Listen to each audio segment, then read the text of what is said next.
Everyone, welcome to the Pro Football Focus show here on RotoGrinders. I'm Stevie TPFL, and it is week 14. We were just laughing, like we feel like the season just started. So can't believe it's already week 14. Pumped for this show. Always fun doing this show. And as always, from Pro Football Focus, we got Ian Hartitz. How are you doing, my friend? Doing good, man. Happy week 14 to yourself and the viewers out there. Thought we had a, pretty solid week 13. Got some more lessons to build on. As you just said before the show, Julio Jones has been ruled out. Might have some value from there. Might not. I guess we'll have to find out. Yeah, week 13 was not good for me. So I'm glad that it was okay for you, and hopefully it was okay for everyone else. But when you live the contrarian life, it doesn't always work out for you. And I feel like that's how week 13 kind of, went down that road. And so anyway, pumped for this week. I feel like there's a ton of different ways to go on the DFS side of things this week. If you're in the season long, you got, playoffs starting, best ball championships and all that stuff starting. So before we get into everything, hi, YouTube. What's up, chat? If you guys have any questions as we're going, we'll try to answer those. Also, we're going to be screen sharing a lot of stuff during the show, rotogrinders.com/pedia or /media/PFF if you want a discount for your core four. We got NBA starting, all that great stuff. So Devin just posted the link in chat and you guys can check that out. But Ian, let's get into it. We always start with the Mismatch Manifesto over there on Pro Football Focus, where you kind of break things down more from a stats side of things and just, you take out all the noise and just look at the numbers. So let's look at it. What are we looking at this week when it comes to explosive upside type plays? Yeah, so first with the passing game, two really obvious ones there. Now that's Aaron Rodgers versus the Detroit Lions, which I think we would all kind of understand. We saw what he did. Actually, I guess it was one of his, lower games earlier this year. But Devontae Adams, if you remember, was injured like just a few plays in the second quarter of that game. So that was one of his only two duds all season long. As we've seen, Devontae is 100% healthy and truly looking like the best wide receiver more weeks than not in the league at this point. So got to fire up that Green Bay passing game with plenty of confidence once again. And also Deshaun Watson against the Chicago Bears, man. Last week in that Colts game, the amount of pressure he was under and just not even having Brandon Cooks for half that game. Obviously, Fuller suspended. Didn't matter. He's Deshaun Watson. He's a top 5 real life and fantasy quarterback. Still, no Hopkins, no problem. Like, it's incredible what he's really done all year. Bears defense, it's not an easy matchup. But at the same time, we've seen Rodgers and Stafford go for 25 plus fantasy points over the past 2 weeks. They didn't allow anyone going over even 20 before that. So defense that, maybe isn't exactly playing with as much, reckless abandon as they were before they were on this, long losing streak. So I think, Houston Texans maybe stacking that passing game in tournaments might be the way to go. It's always fun when you can look at low-owned tournament options too. And I do think Houston might kind of fly under the radar this week because I listen, everybody's going to be on the Packers this week. It's no secret. Like, it's a dome. It's definitely a game that, Adams is going to get a ton of ownership and stuff like that. So is there anything else that you want to talk about as far as explosive plays, or do you want to kind of go and talk about some pace situations that we're looking at? Yeah, just a few guys to keep an eye on as bad. Bottom 3 quarterbacks, as we saw, Cam Newton was someone that we probably should have been watching, and was obviously not a preferred start. And we saw that worked out. Kyler Murray, man, Kyler Murray and Daniel Jones are both popping. Like, this could be a game maybe we want to look at the under, because right now you take away Kyler's rushing ability, which only 5 carries in each of the past 3 weeks, and then Daniel Jones, man, he's pretty much like a homeless man's Kyler Murray the way he's been playing this year. Before last week, he was 24th in fantasy points per game in passing. So even though Daniel Jones is back, man, I think he still doesn't have his best asset, which is his rushing ability. So I'm not expecting much, if anything, out of really either of those offenses in that one. Quickly on the pace, it is a high-paced game, Cardinals, Giants, and also the Cowboys, Bengals. But those ones, we kind of know the issues going on under center all the way around there. The one high-paced game that does make a lot of sense from fantasy perspective, Falcons at the Chargers. No Julio Jones, which kind of sucks. But at the same time, maybe we'll get more condensed targets to Calvin Ridley, Hayden Hurst, guys like that. And then the football team 49ers stands out as the main slate game that might want to keep an eye on. Is two pretty solid, if not amazing, at least very well coached defenses, and then not having as many plays to go around, something to keep an eye on. Yeah, and as far as pace goes, like, that Cowboys Bengals game is going to be so ugly defensive wise too. Like, it's such an interesting game for DFS, because it's projected as the highest paced game for the most part. That Dallas game, or the Giants game, like you said, should be pretty fast. I think the game that could potentially be somewhat sneaky as far as like pace goes is that Titans at the Jaguars. Like it's so random. Like, Mike Glennon, he's kind of like made this offense a little bit more interesting. His So number one deep ball rate over the past 2 weeks. He's slinging it downfield. Listen, dude, like you don't know when you're gonna play. If you're ever gonna play again, chuck it. Like, I love let it. it fly. He's making some mistakes, but he's chucking it. You gotta love it. When we get into, looking more from a pressure side of things, you always post your charts over there on Twitter. But this week, listen, I know a lot of people are excited about like Jalen Hurts, and I get it because like Carson Wentz has been really bad. But Jalen Hurts, I know he can run, but like, let's be honest. The problem isn't Carson Wentz. Maybe a little bit of the problem is Carson Wentz. The problem is that offensive line is awful. And when you're looking at this matchup, like this isn't a great matchup for Hurts. Like he's gonna have to run because he's gonna be pressured the whole time. Look, we've seen what Taysom Hill can do. Like, it's okay if you cannot really throw the ball and you're a rushing quarterback in fantasy. But to your point, yeah, this is not the week to mess around with this. The Saints are number one defense in the league in fantasy points per game, allowed to RBs. I mean, they've arguably been the best defense in the league here over the past, month, 2 months. I'd probably say the Rams have been, if not the Steelers. But either way, we're talking about a legit top 3 defense in the last month or two of football. So, yeah, we are not touching Jalen Hurts and really anyone on this Eagles offense this week with all the committees they got going on at wide receiver and even running back now with Jordan Howard. We got the Cardinals and Cowboys coming up. Like, that's why, Hurts has kind of been this recommended ad in season long, because like, okay, we will play anyone against that Cowboys run defense, but certainly not this week. Also, Josh Allen against the Steelers, that's Sunday night, but something to keep an eye on. And then Kirk Cousins versus the Buccaneers. This is a tough one, man, because obviously, Buccaneers looked a lot better on just pass defense before some of these games against the Saints and the Chiefs over the past month. But Kirk Cousins, Justin Jefferson, Adam Thielen, I do wonder if they can keep the pressure away, because Dalvin Cook might have more of a struggle run the ball than normal. Tampa Bay always loads the box, try to take away the run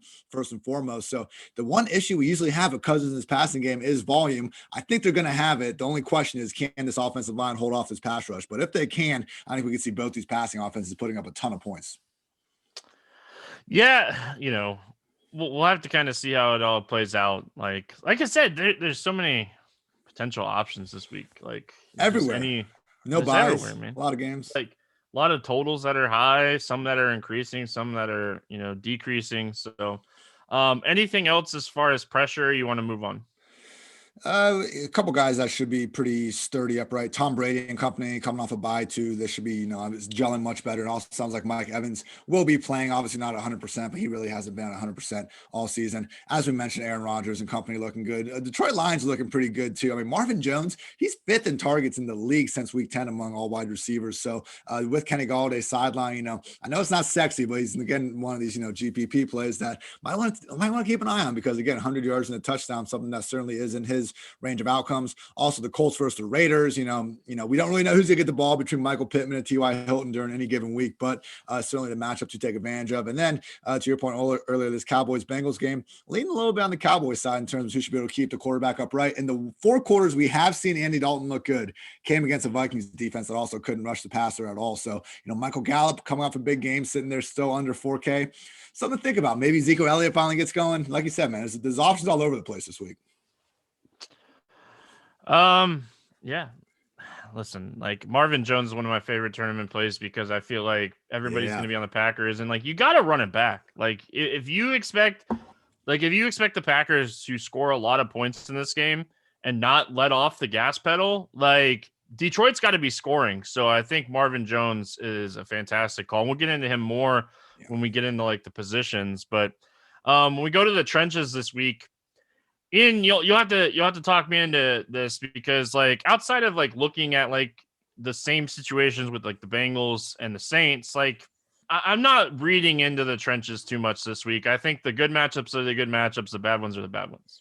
No, I think that's fair. The only ones that are truly standing out are the Bengals and the Saints, to your point, also the Ravens on Monday night. But, Lions versus the Packers, I guess we know it's a solid spot. And obviously Derrick Henry going up against the Jaguars. I mean, even though the Titans offensive line just really hasn't been, good at all in creating yards before contact, it just doesn't matter when you have Derrick Henry back there. So I don't think there's really too many massive advantages to look at. I mean, it is a tough matchup for Dalvin Cook, but when you're getting 30 plus touches per game, it doesn't really matter if it's a tough matchup. And we're not really seeing enough of the ownership discounts to really worry about it. So, Jets, I would just say, like, don't touch this Jets field at all. I know some people get behind Ty Johnson, but it does sound like Frank Gore is going to play. So wouldn't do that. And then, going back to with Devontae Booker, that's going to be tough, man. We've seen the Colts defense not look great, but that's usually coincided with one of DeForest Buckner or Darius Leonard being out. They're both healthy. Yeah, I think we're good. Yeah, I don't think this is a week you like overthink it. Like, there's a lot of good matchups, running backs and good matchups. And like you said, Dalvin Cook, as far as Dalvin Cook goes, like, we play him for sheer volume. Like, he is one of the few that can get 30 touches a week. He's a home run hitter too, so only takes a couple. Yeah, like, he's a guy that can break a 40-yard run at any point. So Exactly. the passing game, listen, this is one of those rare weeks. I guess it's not rare because the Lions play every week, but like, we have the Packers situation where it's a great running spot, but it's also a really good passing spot as well.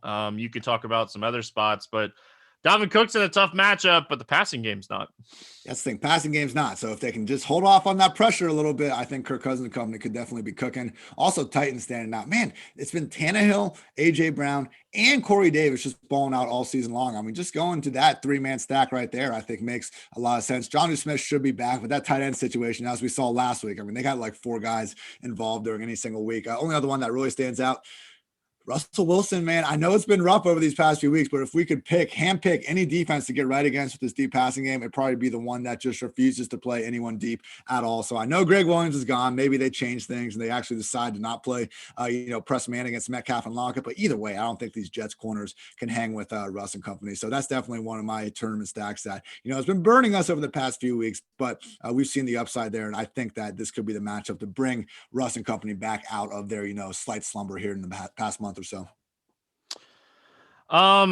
Nothing else like uber standing out to me. Like, Patrick Mahomes is going to do Patrick Mahomes things. Yeah. Like, the Seattle offense, we would hope that Russell Wilson can like have his game back. Like, it's crazy what Seattle's doing, man. Like, did they not learn anything? But tough matchups as far as that goes. Like, Jalen Hurts is in a really tough matchup as far as the passing game. You talked about that.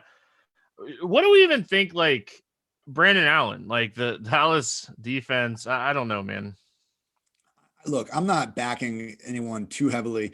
Giovanni Bernard, maybe, man. As bad as Brandon Allen and this, Bengals team has looked, Gio is getting, still 70% plus snaps. He's their lead running back. And I think the Cowboys run defense is even worse than the Bengals offense is bad at this point. So truly anyone can run against these guys. And they've shown their willingness to give Gio, plenty of carries. So I do think Gio, sitting there at the lowly 5K, I believe he is on DraftKings, certainly a viable cash play. Home running back against easily the worst run defense in the league. Like, all right, when you have like reports leaking out about, the effort being in question for anyone out there, like, come on, play the running back that's playing that team.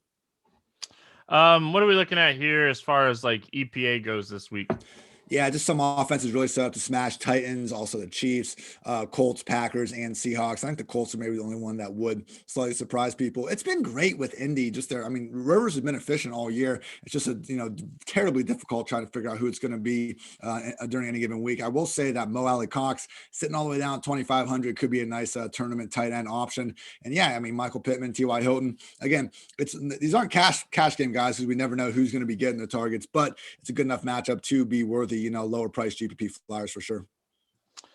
Before we get into some bets that you like this week, I do want to point out that today, 6:20 Eastern, we'll have a free crunch time for NBA preseason with Meansy, STL Cards, and Kevin Roth. Listen, if you're a core member, if you have the football stuff already, you're already getting access to all this stuff. But there's an awesome article up for Core 4 Premium right now, NBA DFS preseason primer. A lot of information in there. Make sure you guys are paying attention. These guys, Alan and Meansy, they're really paying attention. STL Cards will give you some tournament looks there. So make sure you're taking advantage of that free crunch time. And Ian, we had a chat question. And listen, these are fun. Like it's playoff time. I'll answer one. Again. Well, hi YouTube chat. But the Trojan Rose wants to know: would you flex Jarvis Landry, Lazard, Gabriel Davis, or Giovanni Bernard? I go with Gio. That's where I was leaning to. Yeah. I feel really good about, like, I would go Geo there. Like that's a solid, flex there. So I was hearing it go to Gabriel Davis, and I was like, this next one can't be better. But yeah, no, I think Geo's for sure the best. yeah, for sure. I think Geo's the play there. Let's get into some bets this week. It's a really interesting week when it comes to bets, my dude. I did not look at your bets ahead of time, so I'm really interested to see what you're looking at this week, and if we're on the same page like we have been the last couple of weeks. Yeah, coming off nice 3-0 week 13. Not bragging about the whole year, but at least week 13 we were looking good. With this week, I'm liking the Texans -1 over the Bears. I just think, look, Deshaun Watson versus Trubisky or Nick Foles, give me Deshaun Watson 8 days of the week and twice on Sunday. So the Bears defense, we talked about this, man. They were playing really good in the first part of the season, but they have been fading rather quickly over the past 2 weeks. I think this Texans passing game is every bit as good as at least the Lions, and they're within shouting distance of what the Packers are doing as well. So even though the Texans are 4-8, don't get it twisted. Deshaun Watson, top 5 real life and fantasy QB. I also like Vikings Bucks over 52.5. Again, the only concern is if Kirk Cousins could be facing too much pressure, but we know this Vikings defense hasn't gotten it done really all year, and particularly against some of the better passing offenses that they faced. I think that will apply to Tom Brady and company with this post bye, having a chance to get right. I'm not buying the narrative that Brady's deep ball is gone. I think it's more of a timing issue. I don't think we're seeing like a noodle arm Peyton 2015 situation like that. And I think over this next month, we will see them finally really get on track. And then finally got a 3-team money line parlay for even odds.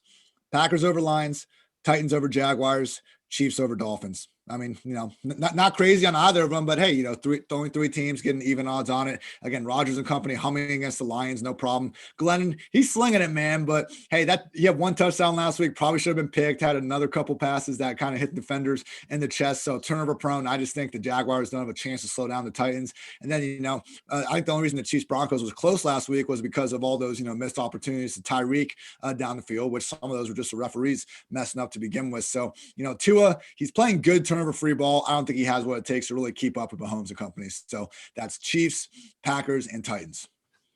And don't hate on my Dolphins, man. No, I don't think played they great. win this week. I thought that was Tua's actually his best game of the year last week. He hit Yep. Jakeem Grant for like 50 yards and he just dropped it, but I don't think they can put up 30 plus yet. Like, listen, Howard's a guy that can shut down a side of the field. Like, I don't think anybody would really question that, but like, I don't know if he can run with Hill. Like, like Howard's legit, and I will say that like he can shock me this week. But I think Tyreek Hill has a monster game. We'll get into that in a few minutes. But my favorite bet this week is the Chargers money line. You could take the 2 points if you want to, but I love the Chargers this week. Atlanta is dreadful without Julio Jones. They have been all season. The Chargers are in a prime spot for a bounce back. Give me the Chargers money line and the over in this game. I think it goes over with the Chargers. I like your bets this week as well. What do you think? Like when we're looking at bets really quick before we get into like a position breakdown, like, do you have a lean on like the San Francisco line? Like I like it. It's at 2.5 right now. I'm kind of leaning like this is a bet that you can kind of get some value with. 2.5. Wait, who's even in favor of? I think this one actually shocked me. It's San Francisco minus 2.5. Yeah, I feel like they probably shouldn't be favored, man. I don't know. Like Washington, it's right? so close. Yeah. Yeah, man. I like Washington in this. It's Nick Mullins, he's looked okay, but it's more Kyle Shanahan than anything. I think this Washington defense, they're so good, on the defensive line that they can take away a lot of the easy things that San Francisco is used to getting. Credit to Alex Smith, man. He's playing a lot better. He's not making mistakes. He's still not chucking the ball downfield every other play like some of us would like. But you know what? Like not that many offenses do that all that often in the league anyway, other than the Chiefs and stuff. So no, I think Washington makes a lot of sense, but yeah. It's not one of my best ones that I think really stand out, but yeah, give me Washington. Yeah, I think that one, like, it's more of a risky bet. Don't get me wrong, but you're getting some really nice numbers with the Washington bet, and yeah, it's one of those other games that you could potentially take the under and just kind of hope it's a defensive battle, and you get your points at Washington. So, let's get into looking at some positions here, Ian. Let's start with the quarterback position. I do think that there are a lot of options at quarterback this week. I think Rodgers is going to be pretty popular. Mahomes is going to be pretty popular. What are you looking at this week as far as cash games go?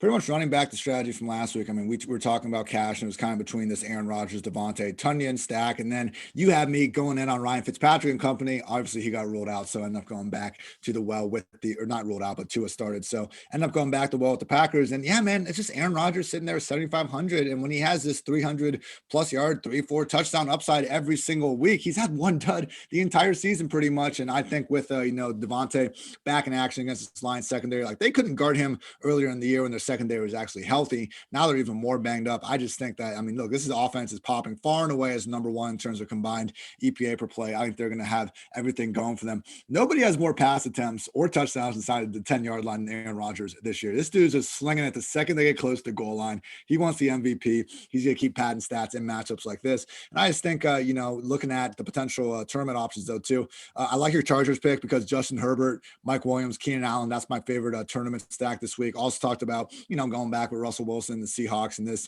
potential smash spot against the Jets. I think makes a lot of sense. Now, the only cheap ones that I think we could even somewhat get behind are Trubisky and Glennon, but I don't know, man. I don't even really want to do anything with that. I feel like these higher priced quarterbacks have so much boom potential this week. Even if we can get lucky, maybe Sam Darnold limps to 20 points against the Seahawks. I just think we're going to need a bigger performance than that this week. So in tournaments, I'm probably going to be staying away from those cheaper guys, still trying to go up the ladder to guys like Herbert, Russ, and, probably more cash for Rodgers, but hey, sprinkle him in too. Yeah, in cash games, like I don't know, there's a lot of value it seems like, but there's a lot of options to pay up at running back and wide receiver this week. So it kind of like what kind of build are you looking at is what you have to be approaching, because like if you go up, you can look at Mahomes or Rodgers. You go down a little bit, you can look at Herbert.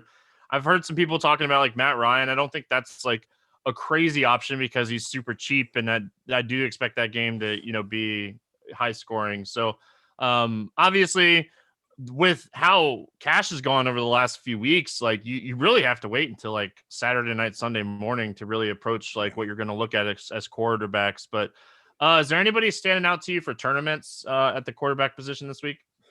Yeah, I mentioned I think Justin Herbert makes a lot of sense. And I just don't know if we can get behind these cheaper options this week, man. I don't know if Glennon, Trubisky, even Darnold, these kind of popular streamers more because of their matchups and anything. I just don't know if they really have that super high end upside. I understand none of these defenses or anything we should be too afraid of. But again, like the Herberts, the Rodgers, the Russell Wilsons, these are the guys that can give us, legit 300 plus and 3+ touchdowns. So I think anytime these, top quarterbacks that maybe, in Herbert and Russ's case, we've seen fall back a little bit, like we've seen more than enough evidence this year. Don't let the last few weeks really cloud what these guys have done throughout most of the year, and that is play excellent ball. Yeah, I think like if you want some leverage off of Derrick Henry, I think Ryan Tannehill's an interesting tournament play. If you want some Minnesota run back, you could potentially play Tom Brady this week. I don't think that's a crazy option. Like if you want to pivot off of Jalen Hurts, I think Brandon Allen is a really interesting tournament flyer this week. Like if you want to stack like if you're playing Henry, Adams, and one more expensive guy, why not throw like a Brandon Allen, CeeDee Lamb, Tyler Boyd stack out there? It's so cheap to Let's do get that AJ stack. Green. Let's get AJ Green for 3K if we're going. Listen, okay, I'm not going crate. No, I'm just. So I think there's a ton of options. I'm with you. I think this is a week that we're definitely looking more at the expensive guys as far as quarterbacks go. But running backs, Ian, like, listen, it's no secret. Like, this is a really great spot for Derrick Henry going up against Jacksonville. He's going to be very popular here. Now, do you start your cash build with him, or do you find the 700 for Cook? Do you go down to James Robinson, who's just been a touch monster? Like, there's a lot of decisions to make at running back this week. I know, man. Like you said, it really usually takes till Saturday night lately to really feel too good about any cash build. But right now, I think I'm going even further down the well, and I'm just going to get PPR target hogs. I got like Austin Eckler at 7K. I still think he's far too cheap against the Falcons D. That I think they're okay. I think their numbers are actually a little bit flawed because in the past we've seen them always be, just the one team that gives up way more receptions than anyone to running backs. I think part of the reason why they're more middle of the pack this year is because they freaking got 2 Taysom Hill, Alvin Kamara games, so we didn't didn't see any sort of the usual 10 plus reception games like that. I think Eckler has that in his range of outcomes, and he's still far too cheap at 7K. You mentioned Giovanni Bernard at just 5,000. Again, I think you can stack that with the Bengals defense at just 2,300. Hey, maybe they can't get pressure on Dalton, but the only team we've really seen suffer was the Minnesota Vikings. This Cowboys offense without Zach Martin, I just don't really trust them at all. And then finally, J.D. McKissic, 4,900 without Antonio Gibson. Again, we are just getting all the receptions we can possibly buy. And that's just really cheap without Antonio Gibson. So, Peyton Barber last week, he was getting there early down work. He'll still get the majority of the carries, but it's not like they just completely don't trust McKissic to run the ball either. Before Barber's touchdown, they actually gave the ball to McKissic at the 3-yard line. So he could easily run in for a score. And we know how much Alex Smith loves him, just out of the backfield. And they even just designed him more screens in the slot and out wide than just about anybody in the league out to position. So again, it's scary as hell fading Derrick Henry. So we might have to go back into that and see what we can do. But I do think there's enough targets with these cheaper running backs to really consider it. Yeah, one guy that you didn't even mention is like Chris Carson. Like Seattle wants to run the ball right now, and they're going up against Jets. They're pretty big favorites this week. So David Montgomery is cheap again. Myles Gaskin, we know that Ahmed got ruled out as we were doing the show. So a lot of running back options. Jonathan Taylor, I talked about him last week on the show. I think this is a great tournament spot for him. But Ian, one of my favorite tournament plays this weekend is Aaron Jones. Amazing leverage off the passing game for Green Bay. It's a spot that he could easily score 3 touchdowns. I'm with you. I think Aaron Rodgers is patting his stats. I think that he wants to win the MVP. But this is a spot Aaron Jones could run a couple in from 10 yards out and really spoil the day for this Green Bay stack. So I'm going to be way overweight on Aaron Jones this week for tournaments. That's what happened in week 2, I think it was. I mean, Jones had freaking 3 touchdowns, like 250 plus total yards, went absolutely nuclear. So no, man, I think that's a great call on tourneys for sure. I don't see a bunch of, I think you can go cheaper at wide receiver than you can at running back this week. I just don't see too much upside. Again, we got some of the floor plays with McKissic and stuff, but under 5K, just not seeing a lot. I think Kenyon Drake, he popped up on the injury report, so we got to see what his final stats will be once those West Coasters get their stuff in. But at 5,500, it makes some sense. He has 4 rushing touchdowns over the past 3 weeks, and I think it's 12 targets. In weeks 1 through 10, he had 4 rushing touchdowns and 11 targets, because when Kyler Murray isn't running as much, he's giving it more to Drake, and he's also throwing it to him because he's not taking off the scramble. So Drake, PPR RB 14 on the year, finally getting the role that we thought he was going to have really throughout the early portions of the season. So only 5,500. I like that. And then Ronald Jones at 6,100, man. I kind of like how you want to go to Aaron Jones off of a chalky, Packers passing game. I can see a lot of people being on TB12 and company. And, hey, Arians has lied for years about his running back usage. He's going to get a bunch of touches, but coming off a bye, the fact Rojo has been the best running back in Tampa all year. And Arians did say he wants 20 plus touches per game for Ronald Jones. I wouldn't be shocked if, hey, maybe that comes together, or maybe he just has a really good game that he's had a couple times throughout this year against a Vikings defense that we've talked about. Their secondary sucks, but their front 7 really isn't all that special either. So I like Ronald Jones a lot at 6,100. And you can even stack him with the Tampa Bay defense if you want to buy into the narrative that Tampa can really overwhelm Cousins with pressure. We see Cousins really flame out, a couple times a year. He's been playing pretty well lately. He might be overdue. One other situation I just wanted to point out really quick is it's trending in the right direction that DeAndre Swift could play. He has some upside in any matchup. And Giovanni Bernard is good leverage off of McKissic at probably a third of the ownership. So running back is deep this week. There's a lot of options, middle range up top, and plenty of position to pay up for. Wide receiver, you kind of talked about it. We do have some cheap guys, but at the top, it's no secret. You try to fit in Adams if you're not playing Jones, crazy me, and Tyreek Hill's in an amazing spot. These 2 guys should crush here, which should lead to lower ownership on a guy like Keenan Allen. Yeah, no, I think that makes a lot of sense. And again, I'm just still going off of my kind of Rodgers, Tunyon Adams build. But with that in mind, I'm trying to free up a little bit of space. And, with those running backs not being super cheap, Rashad Perryman at 3,900 did not work out last week. But look, the guy is good. He's facing the league's single worst defense in PPR points per game allowed to wide receivers, the Seattle Seahawks.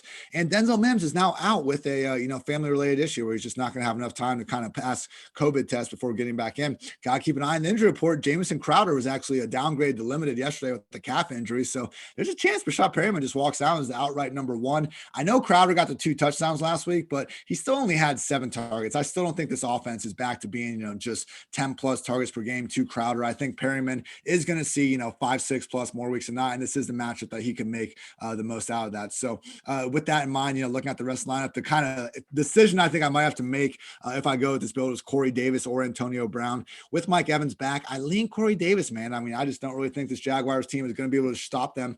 Corey Davis, I believe, he had the goose egg against the Bears. Other than that, he's cleared, I think it's 60 yards and or scored a touchdown every game this season. Dude has a super high floor, and he's shown some upside as well. So, I'm as big as an AJ Brown truth as you'll find out there, but Corey Davis has been playing some really great ball in his own right this year.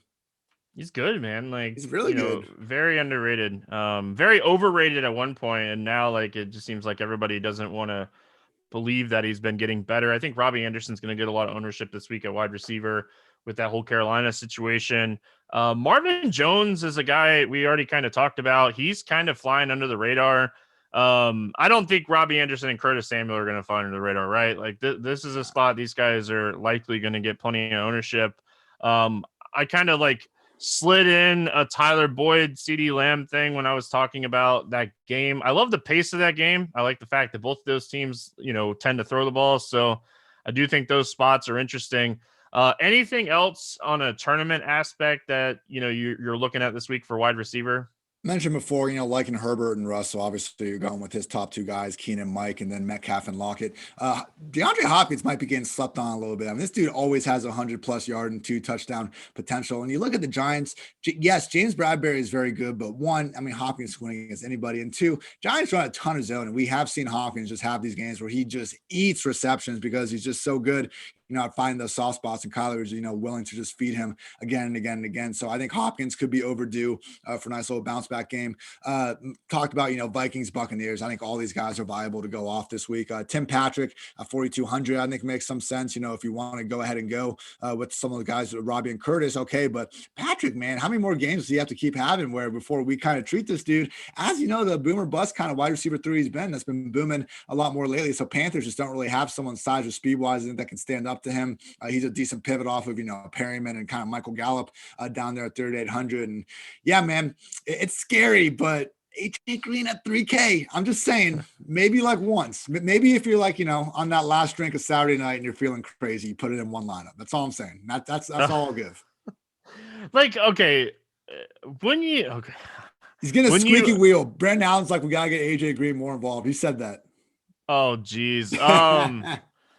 Yeah, as far as like the cheap guys, like KJ Hamler's 3K too, and he's fast and like he has that big playability. So he's not complete dust. That's fair. Yeah, like he's not, 60 years old, just putting on a jersey to collect a check. Listen, AJ Green, I have an AJ Green jersey in my closet. Like one of my all-time favorite wide receivers won me a lot of money a few years ago, so I bought a jersey. So you mentioned in passing Bashard Perryman earlier. Like you talked about Mims being out. Perryman's super interesting. I think Crowder's interesting too. Like Crowder might be a little bit lower owned just because of the price. But like those are interesting spots. And the last one that I will throw out there, and old man Rivers is throwing him the football, but T.Y. Hilton is getting a little bit of love here recently. And listen, T.Y. Hilton against the Raiders is always something that could go off. So, definitely interested in that. So let's go over to the tight end position. It's not just Waller by himself this week. It was Waller last week. So if you paid up, it was probably Waller, but we have Kelsey up there too. You talked about Tanyan already. I'm guessing you said that you like Tanyan in cash games this week. Yeah. And maybe I'm not giving enough, credit to just Mahomes, Kelsey, and Tyreek. It is insane, man. DK Metcalf is number 1 this year in receiving yards. Kelsey's 2 and Tyreek is 3. Like they could somehow have both of the league's top receivers in receiving yards on the Chiefs. So always got to keep those guys in mind regardless of the matchup. But yeah, I am liking the Rodgers, Tanyan, Adams right now in cash. It was funny. There's like a mic'd up with Devontae Adams before the game, and he actually went over to Robert Tanyan. I was like, hey man, probably one of us that catches that 400 touchdown. We got to make sure to give it to Rodgers afterwards. So I think everyone kind of gets it now in Green Bay. Robert Tonyan is the number 2 pass game option. Haven't really seen them enable a fancy friendly tight end since Jermichael Finley, but they've been doing it really consistently here over the past few weeks. In GPPs, if you really want to save some money, you can go all the way down to Mo Alley Cox at 2,500. We don't really know who's going to go off in that tight end core because we got Trey Burton playing and Jack Doyle's always getting some snaps as well. But, in this Raiders game, again, Rivers and this passing game are popping in all sorts of these metrics. So if you really want to just do a true punt, I think Alley Cox gives you the opportunity to do so. Irv Smith at 3,100. They might be reversing roles because Irv Smith is back at practice. Rudolph hasn't practiced all week with a foot injury now. So, Rudolph, I know he goose egg last week, but he was giving us some nice tight end 1 value before then. And Irv Smith, I think, is a much, more athletic and just better, not necessarily better. Rudolph isn't washed, but Irv Smith can provide some upside. They use him as a legit wide receiver. And I think if Rudolph is out, we can fire up Irv Smith as the tight end 1. And then also Hayden Hurst, with 3,700. With Julio out, we know this Chargers defense hasn't been able to slow down anybody. I mean, since week 3, I think they've allowed 27 points in every single game. So yeah, Waller, Kelsey, if you want to pay up, I mean, I get it. And Kelsey's just been so far ahead of every other tight end. I mean, it makes a lot of sense in my home stacks for sure. But I think, Hurst, Irv Smith, and Mo Alley Cox if you want to save a little money. Yeah, tight end is a position that I usually fill in second to last, right there next to defense. So it's not a position that I overthink. I think if you're paying up, it's Kelsey, Waller. Could Hawkinson get there? Could Gronk get there? Sure. Could Gesicki get there? I think Gesicki's interesting in Kansas City run backs. Tonyan, if you want to be in that mid-range, I think Noah Fant's a little interesting in that mid-range. Or then if you want to pay down, Logan Thomas seems to be the pay down option. I do think that if you want to take another shot on our boy Jordan Akins, go for it. But I think if I was gonna punt tight end this week, it'd probably be with Cole Kmet from Chicago. That Houston defense is really bad. They seem like they want to get this rookie more involved. He's going to be really low owned, and he's 28 or 2,900. So coming off a 7-target game, they seem like they want to use him more in the red zone, and they're kind of shoving Jimmy Graham aside. So if that's going to be the case, we really need to be looking at this guy at 2,900. Anything else here for tight ends that you like? No, I think that's a good call with Kmet. He's played now 3 games, I think, straight with at least 70% snaps. And yeah, no trade clause. Jimmy Graham has been hitting the bench lately. How about that? Think about it though. Kmet played 95% of the snaps last week. After yeah, playing he's 79, they're Jimmy Graham's done. He ran 9 routes last week. He's done. He's done. I don't know what his contract situation is for next year, but he won't be starting tight end for Chicago next year. Defense wins championships and everything except for DFS. Listen, unless you get that low on defense, what was it, the Patriots? Yeah. Ian, when we're looking at defense this week, are you prioritizing paying up, or are you just going to kind of fit in what's down here towards the bottom? I think I'm going dumpster diving this week. Got the Bengals at 2,300 against this Cowboys team that we just know is they're going to get sacked. They're going to turn the ball over. I mean, whether it's Dalton, throwing a pick, or Zeke fumbling, we just know there's issues all over the place. So I think, 2,300 at home, we've seen the Cowboys play awful against all levels of defense this year. Do not be afraid to continue that trend. We can go against, I like Philly at 2,200 potentially, man. It's not a good matchup, but this isn't actually good defense. And it kind of reminds me of when the Rams were sitting down here against the Seahawks a couple weeks ago. And it's when you actually have a good defense, even if they're not great, a good defense like the Eagles, and they are this cheap, it might be worth a flyer because Taysom Hill, yeah, he's been playing some, good ball overall, but we have not seen him have to have anything resembling a negative game script. This guy fumbled 3 times last week. He had, I think, 0 picks, but 2 drop picks, 5 turnover worthy plays. So, Taysom Hill, believe me, he is not taking care of that ball. So anytime he's like a Josh Allen guy, potentially. Doesn't have the same upside, but he has the same turnover prone plainness. So the Eagles down there at 2,200, I think make a lot of sense. And yeah, man, I guess maybe the Falcons at 2,400, but I think Herbert and company will get back on track. So main 2, Bengals and the Eagles.